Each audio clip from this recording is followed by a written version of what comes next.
자, 오늘은 하나님이 기뻐하시는 교회 생활, 좀 더 넓게 말하면 하나님이 기뻐하시는 신앙생활, 그런 주제로 말씀을 전하겠습니다. 자, 히브리서는 구약의 동물 속죄 제사가 신약의 예수 그리스도의 십자가의 대속적 죽음을 통해서 어떻게 완성되었는지를 아주 효과적으로 가르치는 그런 말씀이 히브리서예요. 그래서 신약과 구약에 있는 이 메시지가 하나임을 우리에게 설득력 있게 잘 보여주는 말씀이 히브리서입니다. 그래서 1장부터 이제 12장까지 예수님의 십자가의 죽음이 구약의 이제 그 동물의 제사를 통해서 죄를 용서해 주시던 하나님의 속죄의 죽음을 어떻게 완성하게 되었는가를 이제 다 이렇게 12장까지 설명을 한 이후에 오늘 우리가 읽은 이제 13장에 와서는 이 히브리서 저자가 그 하나님의 은혜로, 주님의 은혜로 구원을 받은 이제 우리 그리스도인들이 이제 살아야 되잖아요, 이 땅에. 어떻게 살 것인가? 어떻게 신앙생활을 할 것인가? 어떻게 교회 생활을 할 것인가? 여기에 대해서 가르쳐 주는 말씀입니다. 크게 이제 네 가지 권면을 하는데요. 13장에 보면은 첫째는 형제를 사랑하라. 두 번째는 결혼을 귀하게 여기라. 결혼과 가정에 대해서 가르치고, 세 번째는 돈을 사랑하지 말고, 돈 사랑하지 말고 하나님 사랑하고 이웃 사랑해라. 이렇게 세 가지 있고, 네 번째 교훈이 이제 오늘 우리에게 주신 말씀인데 신앙생활에 대한 겁니다. 교회 생활, 신앙생활에 대한 가르침의 말씀이에요. 신앙생활을 하되 하나님이 기뻐하시는 신앙생활을 하라는 것이죠. 신앙생활, 교회 생활은 내 마음대로 하는 게 아닙니다. 내 뜻대로, 내 기분 내키는 대로 그렇게 하는 게 아니에요. 신앙생활과 교회 생활은 하나님이 하라고 하신 대로 해야 돼요. 하나님의 말씀대로입니다. 말씀대로. 그래야 하나님이 기뻐하셔요. 그래서 오늘 그것을 이제 가르쳐 주는데 크게 나누면 두 가지예요. 하나는 신앙생활에서 제일 핵심적인 것이라 할 수 있는데, 여러분 이렇게 교회 나오셔가지고 예배를 드리면서 목회자가 가르치는 하나님의 말씀, 그 말씀을 잘 듣고 배우는 거예요. 그래서 성경에서 가르치는 이 진리가 무엇인지를 분명히 알고 그 말씀, 그 진리를 자기의 삶을 통해서 살아내는 겁니다. 그게 제일 중요한 거죠. 신앙생활의 핵심이니까 오늘 여러분이 교회에 와서 예배 드리는데 이 시간이 여러분 신앙생활이 제일 중요한 시간이고, 특별히 많은 시간들이 있지만 말씀을 듣는 이 시간이 제일 중요한 시간이에요. 전통적으로 우리 장로교는 어떤 뭐 형상이라든가 뭐 이런 것보다, 어떤 의식이나 이런 것보다 말씀을 강조해 왔어요. 수요일 날 십계명 강의를 시작했는데 하나님은 한 번도 우리에게 형상을 보여준 적이 없고 항상 말씀을 하셨습니다. 하나님의 자기 계시는 말씀이에요. 말씀. 그래서 이 하나님의 말씀이 성경 66권이죠. 이 말씀을 잘 배워야 돼요. 누구로부터? 교회 목회자로부터. 거짓 선생님들이 너무 많아요. 오늘 이제 그 주제를 다루고 있는데 잘 배우고 그 말씀이 뭔지를 분명히 알아야 돼. 이 교리들을. 자기가 뭘 믿는지도 모르고 교회 다닌다는 것은 참으로 무지몽매한 것입니다. 미신도 아니고 진리 말씀 분명히 알아야 되겠죠. 두 번째는 이제 이 말씀이 오늘 7절부터 17절까지 이렇게 하면 17절도 이제 목회자에 관한 말씀이에요. 그래서 말씀을 잘 배우고 그 다음에 성도들이 할 일은 그 목회자가 이 말씀사에 집중할 수 있도록 도우라는 거예요. 이게 이제 핵심적으로 7절과 10절, 17절에 있고요. 인클로저를 이루고 있습니다. 그 가운데 이제 우리 교회 생활 세 가지가 나와요. 신앙생활 세 가지가 나오는데, 하나님이 기뻐하시는 제사를 드리라는 겁니다. 구약의 용어로 말씀을 하는데 제사를 드리는데 세 가지 있어요. 세 가지 제사. 여기에 대해서 말씀을 하고 있습니다. 이 말씀들을 오늘 좀 설교를 하려고 그래요. 자, 우리의 교회 생활, 신앙생활에서 제일 중요한 것은 예배에 참석해서 하나님의 말씀을 듣는 거예요. 하나님의 말씀을 들음으로 또는 배움으로, 오후에 뵀던 요한계시록을 강의하고 있는데 그걸 듣고 배움으로 하나님의 진리의 말씀이 무엇인지를 우리가 분명하게 아는 것, 그게 제일 중요합니다, 여러분. 자, 하나님이 이제 히브리서 저자를 통해서 이 부분에 대해서 두 가지를 강조하는데, 첫째는 가르친 말씀을 잘 배워서 알라는 거예요. 7절 말씀 한번 읽어보겠습니다. 7절 시작.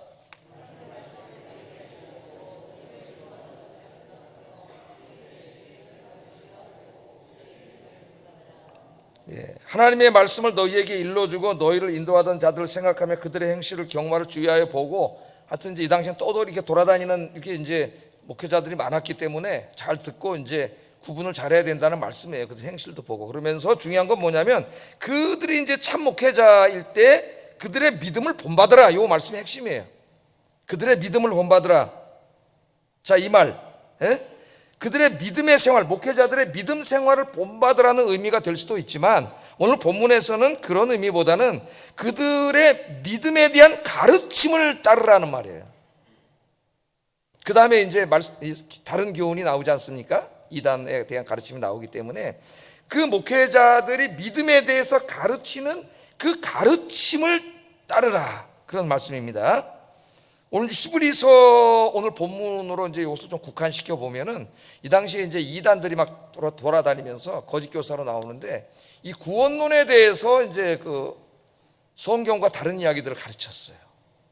그러니까 그 초대교회 당시에는 이게 떠돌아다니는 목회자, 뭐 선교사, 선생님들, 우리 성경에 이제 거짓 교사 이렇게 번역을 했는데, 이런 사람들이 굉장히 많았습니다. 그래서 이제 어느 지역에 이렇게 그 사람들이 가면은 이제 뭐 이렇게 광고도 하고, 그러면 이제 어느 뭐 회관에서 뭐에 대해서 이제 강연이 있습니다 그러면은 거기 사람들이 모여서 이제 강연을 듣는데, 공짜가 아니고 뭐 한다 그랬어요? 돈 내고 들어야 돼요. 요새 가수들이 저 콘서트 하면은 막 큰 데 빌려가지고 막 입장료 받아 돈 많이 벌잖아요. 그래서 그렇게 돈도 많이 벌었어요. 강연하면 사람들이 가고. 이러다 보니까 여기저기서 이제 이 성경, 특별히 오늘 본문에 나온 구원론에 대해서 이제 이런 이야기들을 많이 들었는데, 여기에 이제 문제는 뭐냐면 이단들이 많다는 거예요. 근데 성도들이 성경 지식이 없기 때문에 이게 이제 혼돈이 오는 거예요. 그래서 하나님이 그런 소리 다 듣지 말고 교회에 하나님이 세워놓으신 이제 목회자를 통하여, 가르치는 자를 통하여 진리의 말씀을 잘 배우라고 말씀을 하시는데, 오늘 본문에 보면 그 많은 거짓 교사들 중에서 특별히 좀 그 유대인 교사들에 대해서 집중하고 있습니다. 오늘 말씀은 뭐 영지주의자들도 있고 많이 있는데, 그럼 오늘 말씀을 국한해 보겠습니다. 8절 9절 한번 읽어봅니다. 시작. 영원토록 동일하시니라. 여러 가지 다른 교훈에 끌리지 말라. 마음은 은혜로 굳게 하며 아름답고 음식으로 쌀 것이 아니니 음식으로 말미암아 행한 자는 유익을 얻지 못하였느니라. 여기 이제 음식법에 대한 게 나오는데, 벌써 그걸 통해서 우리 이 사람들이 유대인 선생이라는 걸 알 수 있어요. 유대인들은 이 당시에 이제 유대교를 믿었는데 율법을 최고 우상시하고 믿었죠. 근데 율법도 하나님 말씀 그대로가 아니라 자기들이 해석해서 만들어 놓은 613개의 그 율법집이 있습니다. 유대교 전통, 이거 할라카라고 하는데, 여기 보면 하라와 하지 말라로 딱 구성되어 있어요. 그러니까 유대교는 어떻게 보면 굉장히 피곤한 종교예요. 해야 될 것과 하지 말아야 될 것이 딱 정해져 있어요. 근데 이들이 이제 중요한 게 뭐냐면은, 우리 어떻게 구원을 받을 수 있느냐 할 때 율법을 지켜야 된다. 그런데 이제 사도 바울이 율법 선생님이었잖아요. 아니다. 예수 그리스도를 믿기만 하면 구원받는다. 이 이제 율법 없는 복음을, 은혜의 복음, 오직 은혜의 복음을 전했습니다. 이 초대교회에 이제 굉장히 갈등이 있었다는 걸 우리가 알 수 있어요. 핍박도 많이 받고 바울이 유대인들에게. 근데 여기 이제 히브리서의 이 교인들이 어느 교회 교인들이냐는 것은 이제 논쟁이 많이 되지만, 저는 로마에 있는 교인들이라는 설을 믿고 있어요. 하여튼 여기 이단들이 들어와서, 야, 그거 잘못된 거야, 예수 믿음으로 구원받는다고 아니라는 거예요. 율법에서 말하는 정결해지는, 마음이 정결해지는 정결법을 지켜야 된다고 얘기하는데, 오늘 본문에 특별히 그들이 강조했던 음식법을 많이 강조했던 것 같습니다. 자, 그들이 음식을 먹을 때는 손을 다 씻고 발을 씻고 또 주발과 그릇을 깨끗이 하고, 물론 우리도 씻지만 우리는 위생적인 의미로만 씻지만 그들은 영적인 의미를 부여했어요. 그래야 우리 전체가 깨끗해진다고 생각했습니다. 그래야 구원을 받는 거죠. 음식도 아무거나 먹으면 안 되고, 대표적으로 이제 굽이 안 갈라진 돼지고기 이런 거 먹으면 안 된다고 가르쳤죠. 그러니까 예수 그리스도만 믿음으로 구원받는 게 아니고, 이 율법에서 말한 이 정결규례, 이 음식법을 지켜야 된다. 예수 그리스도만 믿는다 구원받는 게 아니다. 이걸 지켜야 구원받는다. 이렇게 가르치다 보니까 율법에 익숙해 있던 유대인들과 또 유대인들에게 율법에 대해서 많이 배웠던 주변 사람들이 상당히 구원론에 혼란이 온 거죠. 야, 정말 예수님만 믿음으로, 그건 너무 어떻게 보면 너무 쉬워. 우리 죄가 다 용서받고 진짜 구원받을 수 있나? 유대교가 맞는 거 아니야? 저 사람들이 이렇게 이제 혼돈이 오니까 하나님께서 이제 히브리서 저자를 통해서 이 구원론을 명쾌하게 이야기해 주시면서 그런 주장들은 다른 교훈이라요. 다른. 뭐가 달라요? 사도들이 가르친 복음, 예? 목회자들이 가르친 복음과 다르다는 거예요. 다른 복음이라는 말은 지금으로 하면 이단이죠. 이단. 성경과 다른 것을 이야기하는 사람들이 이단이죠. 이단이라고 강력하게 경고하고 있는데, 물론 우리가 이제 이 성경을 읽으면 목회자는 설교를 해야 되지 않습니까? 그럼 우리에게는 무슨 유대인이 있는 것도 아니고, 뭐 음식법을 지켜야 된다, 정결규례를 지켜야 된다, 뭐 율법을 지켜야 구원받는다, 그런 사람이 없어요, 우리 주변에.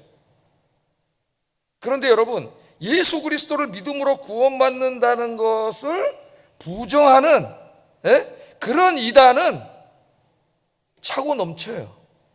우리가 그것을 봐야 되겠죠. 그것을. 그 당시에는 유대교 형태로 나타났지만 지금은 다양한 형태로 예수 그리스도의 십자가의 은혜의 복음을 부정하는 이단들이 많이 나타나는데, 신천지나 뭐 구원파나 정명석이나 뭐 이런 뭐 그냥 누가 딱 봐도 이단 같은 이런 것들도 우리가 조심해야 되겠지만은 21세기에 가장 경계해야 할 이단이 종교다원주입니다. 종교다원주.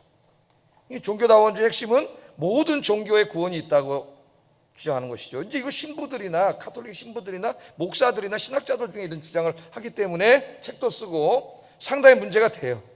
예? 우리나라 이제 특별히 그런 주장을 하는 자유주의 목회자들이나 이제 신학자들이 항상 비유로 내세우는 게 북한산 얘기. 예? 북한산에 저 정상에 올라가는데 길이 10가지 뭐 10몇 가지 있대요. 그런데 어느 길로 가도 다 정상에 올라간다는 거예요. 결국은. 예? 다 구원을 받는다는 거예요. 하나님께로 간다는 거예요. 예수 그리스도는 그 많은 길들 중에 하나, 그래 그리스도인들이 주장하니까 제일 좋은 길이면 틀림없을지 모르지만은 유일한 길은 아니라는 거예요. 유일한 길. 그러니까 모든 종교의 구원이 있다. 그러니까요, 이게 오늘 그 지성사회나 굉장히 이성적이고 합리적인 현대인들에게 굉장히 이게 먹혀 들어옵니다. 그래서 여러분, 개인 전도를 해본 사람들 이제 얘기를 하다 보면은 이런 얘기를 반드시 해요. 그 내가 전도하는 사람이. 예? 여러분들이 이야기를 할 수가 있어야 돼요. 이 주장하니까 굉장히 좀 이렇게 대학이라든가 이런 쪽에 우리 자녀들이 학교 가는데 상당히 많은 영향을 미칩니다. 모든 종교에 구원이 있다면은 굳이 교회 올 필요가 없는 거죠. 주일날. 청년들이 많이 교회를 떠나는 이유 중에 하나도 이 부분에 있다고 우리가 생각을 해야 돼요. 또 하나는 이제 카톨릭의 포용주의입니다. 카톨릭이 1965년에 제2차 바티칸 공회를 열어가지고 카톨릭의 교리를 다 다듬었어요. 카톨릭은 한 번씩 공회를 열어서 교리를 새롭게 다듬습니다. 고치고 다듬었는데 여기서 예수님의 십자가 없는 구원의 가능성을 선포했어요. 칼 라너라고 하는 독일의 신학자가 이걸 이제 집대성하면서 이 구원론을 다 쓰게 되는데, 자, 이렇게 주장을 합니다. 그리스도의 복음과 교회를 알지 못할지라도 성실한 마음으로 하나님을 찾으며, 하나님 누군지 모르지만 찾는다 이거예요. 그런 사람이 있죠. 양심의 명령으로 알려진 하나님의 뜻을 은총의 힘으로 실천하려고 노력하는 사람은 영원히 구원받을 수 있다. 말이 좀 어려운데 쉽게 말하면 이런 겁니다. 불교를 믿든 힌두교를 믿든 이슬람교를 믿든 아니면 무신론자든 그 양심, 하나님은 우리에게 양심을 주셨는데 그 양심에 따라서 살려고, 도덕적으로 살려고 애쓰면서 그렇게 산 사람, 그런 사람이 있을 수 있겠죠. 예? 그런 사람은 구원받는다는 거예요. 그런 사람. 예수를 안 믿어도. 그러나 카톨릭은 종교다원주의하고는 조금 다르게 하나를 붙이긴 붙였어요. 구원은 받는데 예수님의 십자가의 공로로 구원받는다는 거예요. 그러니까 헷갈리는 거예요, 사람. 예수님의 십자가의 공로로 구원받는 건 맞는데 모든 사람이 그 예수님을 믿는 사람만 구원받는 게 아니고, 예수님 믿지 않았지만 불교를 믿고 이슬람교를 믿고 뭐 힌두교를 믿었고 무신론자지만 그래도 그 양심대로 도덕적으로 착하고 선하게 살려고 애쓴 사람들은 예수님의 공로로 다 구원받습니다. 안 믿어도. 무슨 말인지 알겠죠? 그래서 이제 저 4월 초포일 날은 또 우리 신부님 수녀님들이 저 법당에 가서 같이 또 불공 드리고, 또 뭐 부활절 날은 또 여기 저 스님들이 교회에 와서 같이 예배 드리고 뭐 이런 일들이 지금 벌어지고 있잖아요. 어떻게 보면은 현대인들에게, 젊은이들에게 상당히 더 어필이 돼요. 이런 말씀들이. 또 하나는 이 자유주의 신학자들의 보편구원론이라는 이 세 가지가 이제 가장 큰 이단입니다. 우리 젊은이들, 이성적인 사람들, 지성인들 머릿속으로 계속 파고 들어와서 선교에 방해가 되는. 보편구원론은 뭐냐?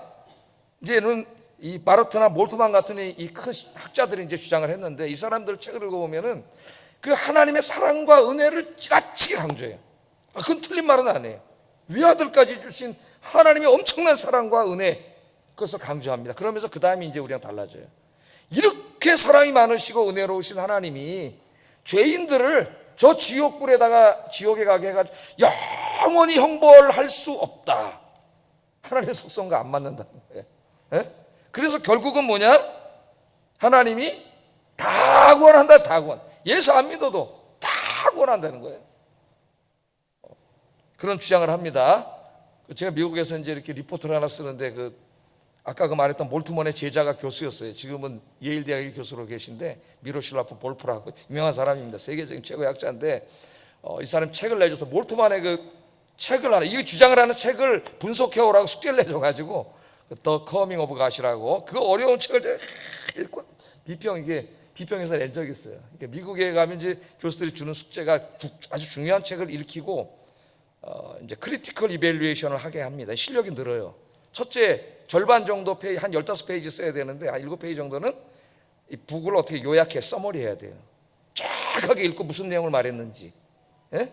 그 다음에는 거기에 대한 자기의 크리티컬 이밸류에이션, 비평적인 이제 이밸류에이션을 해야 돼요. 평가를. 그렇게 하다 보면은 굉장히 실력이 늡니다. 책을 읽는 실력도 늘고, 어떤 사람은 막 논문을 쓰는데 남의 책을 제대로 이해도 안 하고 막 비판하는 사람도 있어요. 우리나라 교수들 중에는 훈련이 안 돼가지고. 그래서 제가 이제 이 책을 읽고 보니까 보편구원론을 주장하더라고. 그래서 이제 그 부분을 이제 엄청나게 제가 비판을 숙제를 했더니 이 미로실라프 볼프 이 교수님께서 코멘트를 해왔어요. 당신은 이제 제가 잘 읽었는데 왜 이렇게 이 부분만 이렇게 지나치게 비판을 많이 하셨습니까? 이렇게 답을 해왔더라고 거기다가. 그러면 내가 장로교 목사인데 말도 안 되는 이 구원론에 대해서 비판을 해야죠.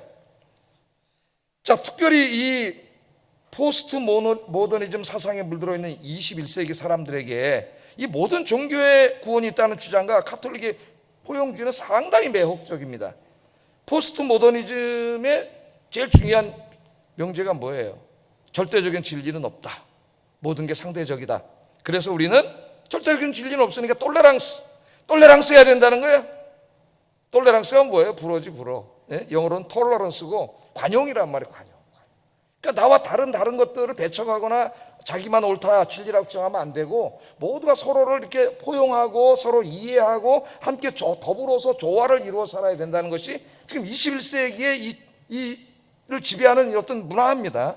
문화. 그런데 그곳에서 기독교인들이 오직 기독교 예수 그리스도를 믿어야만 구원받는다. 기독교만 진리다 이렇게 주장을 함으로써 이제 앞으로 이 사회 속에 계속 고립될 거예요.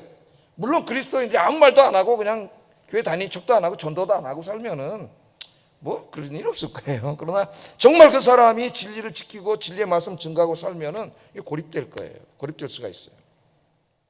자, 여러분, 우리 그리스도인들이 누구보다도 톨레랑스 해야 됩니다. 나와 생각이 다른 사람, 다른 문화, 다른 전통, 다른 관습들에 대해서 배타하지 않고 우리 그리스도인들이 누구보다도 그것들을 이해하고 받아주고 서로 조화를 이루려고 노력해야 되죠. 그건 틀린 게 아니에요.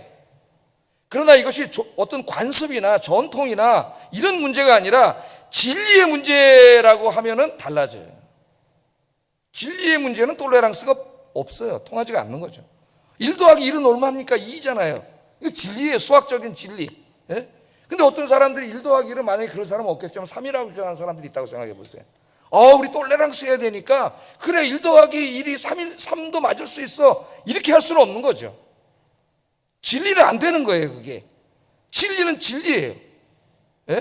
진리를 주장한다고 무슨 독선주의자가 되는 게 아니에요. 예를 들면 갈릴레오가 중세 때 종교 재판을 받지 않습니까? 왜냐? 천동설을 믿었는데 지동설을 주장하는 게 지구가 돈다는 거예요. 그러니까 로마 교황이 깜짝 놀랐어요. 왜냐하면 천동설을 믿어가지고 지구가 중심으로 돼 있고 나머지가 다 돌아야 돼. 태양이고 뭐건 그 지구의 중심이 교황청이에요. 그 제일 중심이 자기 보호자예요. 그러니까 자기가 우주의 중심이야. 그게 교만이에요, 여러분. 교회 안에서 목사가 교만할 수 있고 교인 중에 교만할 수 있어요. 내가 중심이라고 하는 그 엄청난 교만이에요. 그런데 갈릴레오가 과학자가 연구를 하다 보니까 말도 안 되는 소리. 지구가 돌면 어떻게 되겠어요? 뺑뺑뺑뺑 돌아다니는 진 아무것도 아니잖아. 교황이 우주 가운데 겸손해야 되는데 그래서 막 죽이려고 그런 거죠. 근데 갈릴레오가 목숨을 살려고 이제 거기서는 이렇게 부정하고 내려왔지만 내려오면서 한 유명한 말이 뭐예요? 그래도 지구는 돈다. 그래도 지구가 돈다. 태양이 도는 게 아니라 지구가 돈다. 오늘 갈릴레오를 독선적인 사람이라는 사람이 있습니까? 위대한 사람이라 그러죠. 중세 때 저런 걸 알다니 위대한 지식인이라 그러죠. 왜 그럴까요? 진리이기 때문이에요. 진리는 똘레랑스하고 관계가 없는 거예요. 진리는 진리예요. 예수 그리스도가 구원에 이르는 유일한 길이라고 하는 것은 1 더하기 1이 2가 진리인 것처럼 명확관한 진리예요. 진리. 이 진리의 말씀에 이걸 잘 배워서 그냥 머릿속으로만 아는 게 아니라 자기 삶 속에 아주 뼈 마디마디까지, 세포 마디마디까지 확고한 사람, 그 사람이 그리스도인이에요. 그리스도인. 흔들리지 말라는 거예요. 여러분 잠시만 생각해 봐도 우리는 가톨릭의 포용주의나 이런 예수 없는 구원이 얼마나 잘못된 것인가를 알 수가 있습니다. 사도행전 16장 31절 한번 읽어보겠어요. 구원에 대해서 뭐라 가르치는지 한번 읽어보겠습니다. 시작. 주 예수를 믿으라. 그 십자가에서 죽으신 예수님이 단순히 인간이 아니라 하나님이 인간의 몸을 입고 오신 분이며 그분의 십자가의 죽음이 정치범으로 죽은 게 아니라 모든 인류를 대속하는 대속의 죽음이라고 하는 것을 믿으라 그 말이죠. 믿으라. 그리하면 너와 내 집이 구원을 얻으리라. 이게 딱 돼 있잖아요. 너와 내 집. 안 믿어도 도덕적으로 선한 삶을 살면 예수의 공로로 구원받는다. 가톨릭의 포용주의. 성경은 말이 되지가 않는 거예요. 요한복음 3장 16절 예수님이 직접 하신 말씀 한번 읽어보겠습니다. 시작. 독생자를 주셨으니 이는 그를 믿는 자마다 멸망하지 않고 영생을 얻게 하려 합니다. 누가 영생을 얻어요? 그를 믿는 자마다. 물론 예수님의 놀라운 은혜로 구원을 다 이루어놨어요. 그러나 저절로 모든 사람이 구원받는 게 아니에요, 여러분. 보편 구원론자들이 주장하는 것처럼 그 하나님의 사랑을 받아들인 사람이, 끝까지 거부한 사람이 아니라 받아들인 사람, 그 사람들이 구원받는다 하는 것이 성경의 진리입니다. 그러므로 기독교인들이 오직 예수 그리스도 안에만 진리가 구원이 있다고 말하는 것은 독선이 아니에요. 왜냐하면 이건 진리이기 때문에. 그러나 진리가 아닌 여러분 관습과 무슨 태도와 뭐 전통과 이런 모든 문화나 이런 것들에는 누구보다도 그리스도인들이 관용할 수 있기를 주의 이름으로 축복합니다. 이 거짓 선생들이 요새 우리나라는 이제 이 옛날에는 자기들이 돌아다니면서 이런 공간을 얻어가지고 막 강연을 했죠. 요새는 인터넷 안에서 그 유튜브 안에서 엄청나게 많은 사람들이 이런 걸 막 퍼뜨리고 있어요. 지금 이 구원론만이 아니고 뭐 성경이 동성애를 반대하지 않는다고 막 주장하는 목사도 있고 신학자도 있고 또 뭐 창세기 1, 2장 하나님이 각각 그 종류대로 창조했다고 하는데 그건 다 비우고 하나님이 무슨 진화론적으로 이 지구가 생겨나도록 창조했다고 하는 이런 유신진화론자들이 나타나고 이런 것들이 너무 많기 때문에 여러분 오늘 하나님 말씀하시는 게 뭐예요? 말씀을 잘 듣고 배워서 진리를 분명히 알아야 돼요. 여러분 분명히 흔들리면 안 돼요. 분명히 알고 그 진리의 말씀이 내 뼛속까지 세포 구석까지 다 퍼져서 그러면 그대로 사는 거죠. 그 사람이 그렇게 살아야 된다는 걸 오늘 강조하는데 이게 신앙생활의 제일 중요한 부분이라는 거예요. 그러므로 목회자들의 가장 중요한 사명은 이 진리의 말씀을 연구하고 설교하고 가르치는 것이 제일 중요한 사명. 목회자는 무슨 개인 상담자가 아닙니다. 물론 상담할 수도 있고 그렇게 하지만 상담은 목회자 전문 영역이 아니에요. 목회자는 진리의 말씀을 연구해서 선포하고 가르치는 거예요. 선포하고 가르치는 거예요. 그래서 디모데전서 3장 15절에 보면 이 집은 살아계신 하나님의 교회요 진리의 기둥과 터니라. 교회는 뭐라 그랬어요? 교회 정체성을 진리의 기둥과 터. 이 사회에 거짓말이 너무 많잖아요. 하나님이 창조하셨는데 진화됐다고 얘기를 하질 않나? 거짓말이 너무 많아요. 거짓 사람들이 지성이라는 과학이라는 미묘한 거짓말이 너무 많이 해요. 거짓 선지자들이 나타나서 다른 복음을 너무 많이 전해요. 교회가 뭐 해야 되느냐? 이 진리를 지키고 선포해야 될 곳은 교회밖에 없어요. 이제 교회. 그래서 우리 지난번에 공부한 것처럼 예수님께서 7 금초 때 교회사에 계시는데 오른손으로 목회자들을 딱 7뼈를 붙잡으시고 그 입술에 진리의 말씀을 넣어주셔서 교회를 양육하고 이 세상을 구원하게 하신다. 우리 공부했죠? 할렐루야. 그렇기 때문에 이게 중요한데요. 그렇기 때문에 성도들에게 부탁한 게 있어요. 하나님이 이 일이 효과적으로 이루어지기 위해서는 성도들이 도와줘야 될 일이 있습니다. 목회자들. 그게 17절이에요. 한번 읽어보겠습니다. 시작.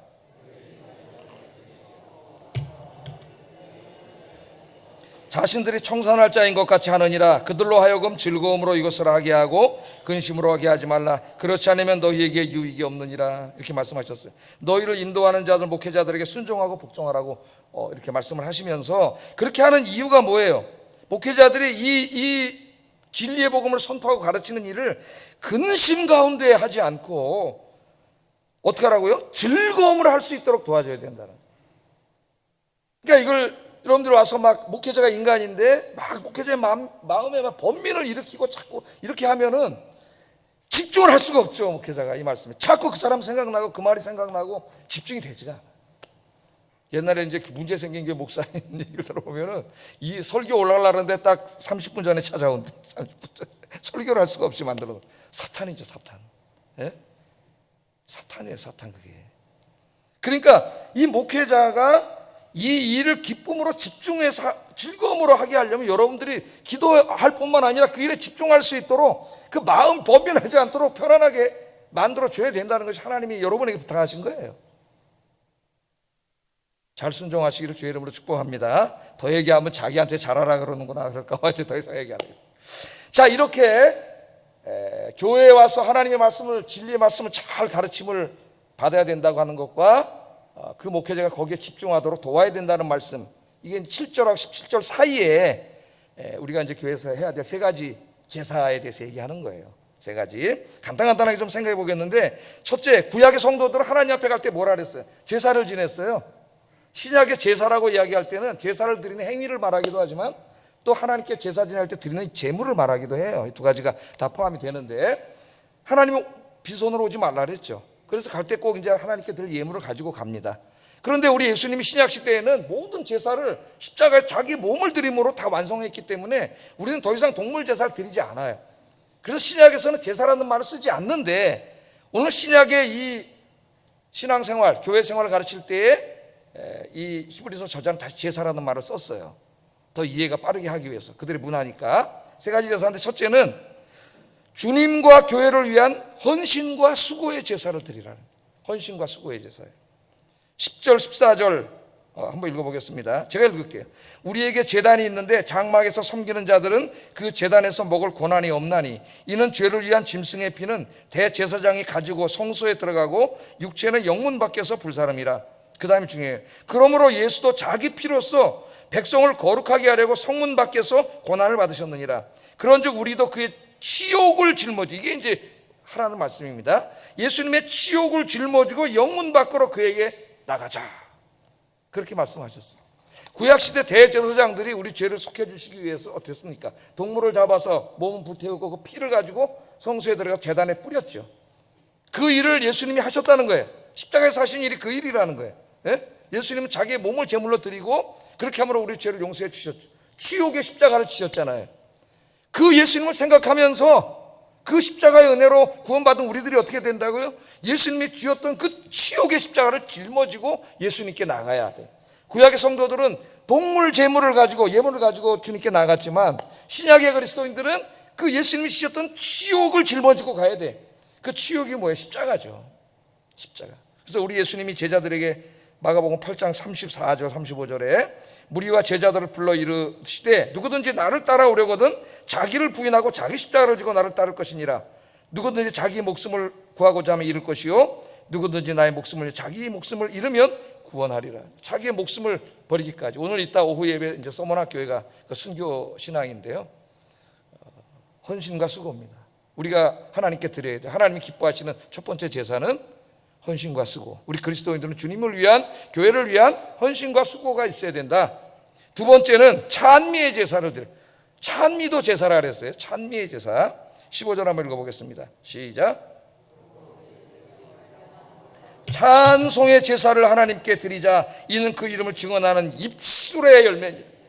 입을 통해서 말을 하고 뭐 여러 가지 많이 하는데, 우리 입술의 열매가 뭐냐면 찬양의 제사를 지내는 거예요. 우리가 하나님께 이렇게 예배드리고 찬양하는 이것을 구약의 용어로 제사라고 이렇게 이야기를 했습니다.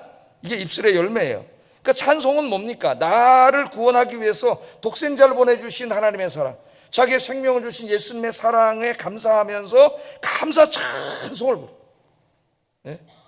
첫째 의미는 이제 정말 우리 예배 시간에 참석해서 이것을 곡조 있는 기도로 찬송하고 감사하는 이 감격적인 예배, 찬양의 예배를 말할 뿐만 아니라, 찬양을 한다는 말은 내 삶을 통해서 이 은혜에 감사하고 주님을 높이는 모든 행위가 다 찬양이에요. 주님을 높이는 행위. 다윗 같은 사람은 왕이 됐을 때 구약의 사람이었지만은 하나님이 이 찬양, 구원받은 자들의 찬양의 제사를 기뻐한다는 걸 알고 어떻게 했어요? 왕이 된다면 사천성가대를 만들어, 악기를 다루는 사천성가대를 뽑아가지고 하나님을 매일 찬양했습니다. 구약시대에는요 365일 매일 아침 저녁 예배를 드렸어요. 상번제인데 매일 아침 저녁 예배를 드렸습니다. 365일 하루도 빼지 않고. 근데 그 예배 때마다 하나님을 찬양하는 찬양대를 둔 거죠. 하나님이 찬양을 기뻐하기 때문에. 찬양대뿐만 아니라 회중 찬양, 여러분 우리 함께 부르는 이 찬양, 우리 하나님의 은혜를 기억하면서 부르는 그 찬양을 하나님 기뻐하세요. 그래서 이 찬양을 부를 때에 마귀가 쫓겨나가고 우리 마음에 우울증이 사라지고 불안이 사라지고, 할렐루야, 하나님은 영광받을 뿐만 아니라 우리 안에 엄청난 치유가 일어나요. 그래서 제가 찬양 부를 때 어떻게 부르라 그랬어요? 잘 부르고 못 부르고 상관없습니다. 옆 사람 나 틀리면 어떡하지? 괜찮아요. 성가대 아닌 이상은 괜찮아요. 예? 크게 그냥 온 정성을 다해서 하나님이 기뻐하신다. 그리고 여러분 삶을 통해서 하나님을 높여드리는 제사. 마지막으로 하나님께 우리가 드려야 될 제사는 선행의 제사라 그랬습니다. 선행. 우리 교회 교인들에게 뿐만 아니라 다른 사람들에게 선행을 베풀고 나눔의 삶을 실천하는 것을 하나님이 기뻐하시는 제사예요. 우리는 사람에게 했지만 그걸 하나님께 한 거라는 거예요. 16절 한번 읽어보겠습니다. 시작. 하나님은 이 같은 제사를 기뻐하시니라. 다 얘기할 때마다 끝에 뭐가 나와요? 이 같은 제사라 그러잖아요. 이 같은 제사. 구제와 나눔, 선행과 나눔의 제사를 하나님이 기뻐하신다. 그래서 우리가 사도행전을 읽어보면 초대 예루살렘 교회 사람들이 어떻게 했어요? 자기 집과 땅이 좀 많은 사람들이 자기 쓸 것만 남겨놓고 다 팔아가지고 사도들에게 다 헌금을 냈죠. 교회에다가. 그러면 사도들이 그 헌금을 가지고 어려운 사람들을 나눠주는 일을 한 것이 사도행전 2장과 4장에 나옵니다. 2장과 4장. 다 이 나눔의 삶을 산 거죠. 왜? 그것이 바로 우리가 하나님께 드려야 될 하나님 기뻐하시는 예배라니까요.